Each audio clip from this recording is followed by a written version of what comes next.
सबसे पहले शुरुआत करते हैं, हम बात करेंगे एसआईआर की। उस पर विपक्ष का जो भ्रमजाल है उसकी भी बात करेंगे। हम आपको आज, जैसा कि हमने आपको बताया कि कैबिनेट के क्या प्रमुख फैसले हैं, इसके बारे में भी जानकारी देंगे, आपको सीधा प्रसारण दिखाएंगे।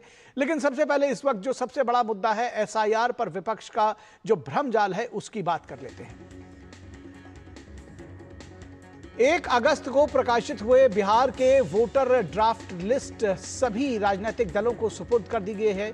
पिछले 12 दिनों से चुनाव आयोग मतदाता पुनरीक्षण में छूटे हुए नामों को लेकर अलग अलग जगह पर कैंप उसने लगा रखे हैं। लेकिन दिल्ली में विपक्षी दलों के डिनर पार्टी और रोड मार्च से चुनाव आयोग पर आरोपों की बरसात की जा रही है। संसद से सड़क तक इस हंगामे में और वोट चोरी के आरोप को कर्नाटक के एक मंत्री ने उसकी हवा निकाल दी। राहुल गांधी के वोट चोरी के आरोप पर कर्नाटक से पुख्ता सबूत लाने का दावा कर रहे थे, लेकिन कर्नाटक में कांग्रेस सरकार के सहकारिता मंत्री एन राजन्ना ने यह कहा कि अगर ऐसी अनियमितताएं हुई हैं तो सरकार कांग्रेस की थी। यह हमारे लिए शर्म की बात है कि ऐसा क्यों हुआ। ये बात कर्नाटक सरकार को कटघरे में खड़ा करने वालों की थी। मामला आलाकमान से सीधे जुड़ा था। मंत्री को इस्तीफा देना पड़ा, लेकिन मंत्री का इस्तीफा मंजूर होते ही उससे पहले उन्हें राहुल गांधी के एक फोन कॉल पर बर्खास्त कर दिया गया।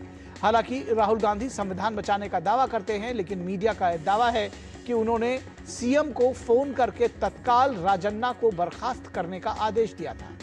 सुप्रीम कोर्ट की आज की सुनवाई में चुनाव आयोग ने साफ लिखा है कि एसआईआर की ये अंतिम लिस्ट नहीं है, अभी ड्राफ्ट वोटर लिस्ट जारी हुई है।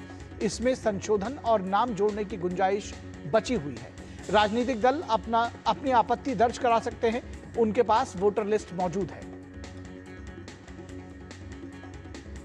राहुल गांधी चुनाव आयोग पर वोट चोरी करने का आरोप लगाते हैं, लेकिन कर्नाटक से महाराष्ट्र तक और हरियाणा तक जब चुनाव आयोग के अधिकारी शपथ पत्र के साथ शिकायत दर्ज करने की अपील करते हैं तो वो खामोश हो जाते हैं। कर्नाटक के सीईओ ने 2 बार रिमाइंडर के साथ उन्हें शिकायत दर्ज कराने का आग्रह किया है। इस बार उन्हें 10 दिनों के अंदर शिकायत दर्ज करने का आग्रह किया गया है, लेकिन राहुल गांधी सिर्फ पावर पॉइंट प्रेजेंटेशन तक अपनी जिम्मेदारी सीमित रखना चाहते हैं।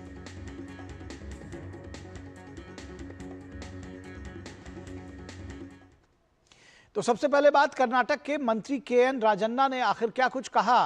उन्होंने कहा कि मतदाता सूची में अनियमितता बरती गई थी और यह सच है। क्या कुछ कहा उन्होंने, आइए आपको सुनाते हैं। ನೋಡ್ರಿ, ಸುಮ್ಮನೆ ಇದೆಲ್ಲ ಮಾತಾಡಕ್ ಹೋದ್ರೆ ಬೇರೆ ಬೇರೆ ಈ ವೋಟರ್ ಲಿಸ್ಟ್ ಎಲ್ಲ ಯಾವ ಕಾಲದಲ್ಲಿ ಮಾಡಿದ್ದು?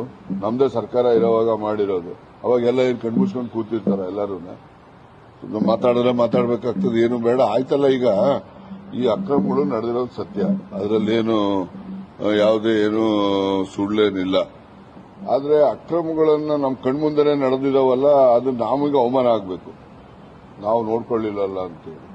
ಅದರಿಂದ ಮುಂದೆ ನಾವು ಎಚ್ಚರಿಕೆಯಿಂದ ಈ ರೀತಿಯ ಅಕ್ರಮಗಳು